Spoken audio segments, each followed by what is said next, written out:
Hello there, you're watching the Press Preview, our first look at what's on the front pages as they arrive. Over the next half an hour, we'll see what's making the headlines with politics editor at Gal-Dem, Moya Lothian-McLean, and economics correspondent at the Spectator, Kate Andrews. So a very good evening to both of you. Nice to see you both. Good evening. So let's take a look then at what's making the front pages first. And unsurprisingly, last night's vigil but turned violent is still dominating the papers. The Daily Mail leading with shaming of the Met.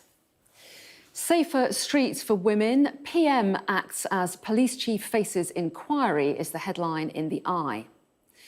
The Daily Telegraph leads with Met Commissioner Cressida Dick defending the police's handling of the vigil. And that story is also in the Metro, which leads with Met Chief, I'm going nowhere. The Yorkshire Post says a new transport hub is to be set up in Yorkshire, creating hundreds of new jobs in the region. And the Financial Times reports that the US digital payments company Stripe has become Silicon Valley's most valuable private enterprise. So let's talk through some of those headlines now with Moya Lothian-McLean and Kate Andrews. So a proper welcome to both of you. One story in town, really, and that's the aftermath of the handling by police of yesterday's vigil in memory of Sarah Everard. Different takes in the papers, but we're kicking off with the Metro, aren't we, Moya? Met Chief, I'm going nowhere is the headline there, alongside a picture of one of the arrests last night. First of all, though, I'm interested to get your take on it, because I understand that you were there on Clapham Common last night and also went to some of the protests today as well. So what was your impression of what was going on? Well, I think to start with, it was fascinating to see the difference between yesterday's protest and today's gathering, because yesterday, as we know, it resulted in heavy-handed arrest, over-policing. Several women were slammed to the floor. Today, the police presence was there, but there was no sort of enforcement of violence. They made no moves in the crowd, and the crowd dispersed peacefully, which I think says so much. So it was really interesting to immediately compare and contrast that response and the difference the police action made upon the response of the crowd. Well, yes, and Kate, if we look at that headline, it says, Met Chief, I'm going nowhere. Cressida Dick today saying that she was going to carry on, her intention was to carry on leading the organisation. She talked about the police handling being fiendishly difficult. Do you think that those calls for her resignation, which have come from a number of quarters, should be heard? Well, there's going to be an inquiry, quite rightly so, and we can come on to that in some of the other headlines. But there's no doubting that this Met Commissioner is overseeing a real fracture in a very important principle in the UK, which is policing by consent. And this has different layers. The police last night could have shown discretion, and instead, as Mo said, they went in the most heavy-handed way and interpreted the COVID rules in the harshest way possible. Other layers that we continue to perpetuate this idea that all gatherings are created dangerously equal during COVID, and that just isn't true. You even had the scientific advisor, Sir Patrick Vallance, the chief scientific advisor, saying very recently that there just isn't a lot of evidence that this virus can spread outside very easily at all. And last year, when we saw mass protests, you didn't see that spike in the virus. So the idea that this was really a dangerous public health situation is very, very debatable. And that the Met Police are going to use the lockdown rules as cover for the aggression that we saw last night calls them to question this COVID legislation. And it's not just a problem for the Met Police, it's a problem for politicians as well, because MPs are set to renew the Coronavirus Act before the Easter break. So it's going to be interesting to see whether or not these fractures really cause some kind of break, whether it be in public trust with the way they're being policed during this time, whether that be with the legislation around coronavirus and a whole host of areas. You're looking at a very tense time over the next few weeks. Do you agree with that, Moya? Because Cressida Dick did talk about the fact that the current COVID regulations meant that it was unlawful to hold a gathering like this, a threat to public health, that officers had to take action if people were putting themselves and others at risk. What do you make of her argument? I think there's always a human right to protest. It's protected under the Human Rights Act. I would also say that when you meet a peaceful protest, as Kate said, you need to meet it with discretion. If they'd met it with discretion, none of what happened yesterday would have occurred. When I was there was social distancing, people were wearing masks. It was only as the police moved in and forced people close together that social distancing element was lost. So I think Cressida Dick is arguing her way out of the situation based on the very vague coronavirus regulations, but which ignore the right we have to protest. And Kate, if we move on to the Yorkshire Post, their second story, really, they're under a picture from the vigil on Clapham Common. Says Minister orders review into policing of the event. And just in the last few minutes, there's been some quotations from Boris Johnson, from the Prime Minister, that also reiterate that as well. Will an inquiry make a difference, do you think? Well, there seems to be bipartisan agreement that something's gone badly wrong. You have the Home Secretary, Priti Patel, you have the London Mayor, Sadiq Khan, Conservative Labour coming together to say that they're not pleased with what they saw last night, and also they don't think that they've had adequate justification from Cressida Dick, from the Met Police, as to why things went so badly wrong. I think an inquiry is quite right, because we need to get to the bottom of how discretion wasn't put into place, why it was decided that some of the harshest tactics would be used, why these police would be putting their hands on these women who were not acting in any kind of dangerous or violent manner. One thing I would say we have to be slightly cautious, though, is there's going to be great desire on the part of politicians to pass the buck to the Met Police. Now, I think the Met Police have a lot that they have to answer for here. This is certainly not to let them off the hook, but let's remember that these COVID regulations, these laws that they're going to try to use as cover, have been instituted and implemented by politicians. So everybody's feeling very, very nervous at the moment. But of course, the people who are most impacted by this are those who would have shown up to the vigil, those who would have shown up to protest today to make their voices heard, who are absolutely distressed by what's happened to Sarah Everard.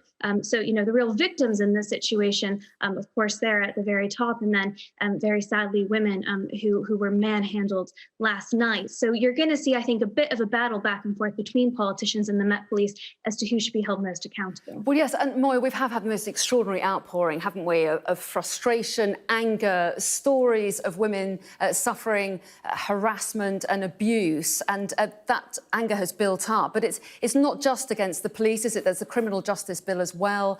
There is government policy, and I know that the government is talking about looking again at the domestic abuse bill, looking at reopening. They've reopened this consultation on violence against women.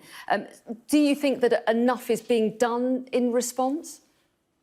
I think fundamentally there needs to be really thinking of how we handle violence against women in this country, and how much of the problem we put onto the criminal justice system to tackle, because it's quite obvious that they're not fit for purpose. You know, the police and the CPS, we have the lowest rape convictions we've had in a decade, but reports of rape are rising. And so the police as an institution, as we've seen, respond with violence to, you know, peaceful protest. And there was also that statistic from 2019 where it was 1 in 18 attacks by officers, sex assaults and attacks, were not reported or acted upon. So there's a deep failing within the police as a whole. And I think also what we should focus on is what Kate was saying about passing the buck by politicians, because it's all good and well having an inquiry, but at the same time on Monday there's going to be a second reading of the police crime courts and the police crime sentencing and courts bill in Parliament, which seeks to make some of the legislation around protest and the restrictions that we're seeing now permanent. So you can hold this inquiry, but if you're going to pass a bill that essentially bans protest for the long-term foreseeable future, we're going to see more violent responses to protests like this. And I'm going to show viewers the Eye's front page, which says Safer Streets for Women, PM acts as police chief faces inquiry. And they pick up on the bullet points on that point that Moya was making, Kate, about this police bill getting a reading again tomorrow. Do you share her concerns about the rights of protest in that bill? Well, a lot of people have been raising concerns about how this bill would essentially take much of what's been legislated through the Coronavirus Act, which allows the government really to crack down on the right to protest, and it would institute it for the foreseeable future indefinitely. It would be much easier for the police to break the protest if this bill were to pass. Now, it has a lot of things in it that both the Conservative and Labour Party would like to say that they're for: tougher sentencing or crimes committed against women, for example. So the fact that the Labour Party has now come out and said they don't plan to vote for this, is a big indicator that what has happened over the past 36 hours has had a huge impact on people's awareness of what happens when you crack down on these democratic rights, on these human rights, as Moya says, that enable us to protest. Because if you start making it much more difficult, I think Moya's right, you are going to see these situations and the tensions within them boil over. Okay. And that's not something anyone wants to see. OK, we're going to take a break at this point. Lots more coming up very shortly, including could vaccine passports allow us all to have a summer holiday? We're going to talk about that shortly. Welcome back. You're watching the Press Preview. With me tonight, politics editor at Gal-Dem, Moya Lothian-McLean, and economics correspondent at The Spectator, Kate Andrews. So welcome back to you too. Kate, we're looking at a story on the front page of the Daily Telegraph next, and the headline is "Lockdown delay was lethal mistake, PM's allies admit." And we're talking a year ago, aren't we? We are talking a year ago, but we're also looking at the future because we know inevitably there's going to be an inquiry into how the COVID crisis was handled. And already you can see people positioning their arguments to stand up in that inquiry. And the front page of the Telegraph is citing close allies, it says, of the Prime Minister, who are suggesting that the Prime Minister accepts that he was too late to implement the first lockdown back in March 2020. Now, this is something I would argue we already knew based on the government's current behavior. You can usually tell what they regret from the past. For example, we have such a tight quarantine system now for international travel because they regret having not closed the borders earlier. And we're now in the longest lockdown, hopefully we're going to have, certainly longer than the first lockdown, despite having vaccines. And I think a lot of that comes down to the fact that the Prime Minister regrets that he didn't lock down sooner in the first place. But again, his allies are giving him a bit of a defense set, suggesting that he was let down by scientific advisors. Again, we were talking about passing the buck around policing in the first half. Now we're talking about it in the second half of the Sky newspapers around the COVID inquiry. OK, and I'm going to move us on, if that's all right, Moya, because there's another story in the Metro that you were keen to talk about as well. And this is BA planning its own virus passport for passengers. Airlines obviously desperate to get their numbers boosted after a terrible year. So what are British Airways planning, according to this article? They're planning to issue vaccine passports for passengers who make bookings, international bookings with them. Basically, based on the optimism that international travel will be back by summer. However, it's been predicted that because of the poor vaccine response across Europe that's currently taking place, international travel probably won't be in place. So this very much seems like a bit of optimism on the part of BA as opposed to pragmatism. And it's interesting, isn't it, Kate, because could we see more and more companies deciding to go their own way and demand proof of vaccination or negative COVID tests before they allow people to use their services? And do you think that's a good thing? I think international travel is a really specific area. First of all, the airlines feel like they've been badly overlooked during the COVID crisis. They're keen to get travel up and started as soon as possible. But also, I'm sure many of these airlines are worried that they're going to be considered liable, potentially, if somebody who tested positive was on one of their flights. It will be interesting to see how quickly governments move, because it seems to be the case that we are moving towards an internal vaccine passport. Whether or not individual companies deliver it or governments remains to be seen, but it is expected in some of the consultations they're carrying out in the next few months that we'll get an answer on this.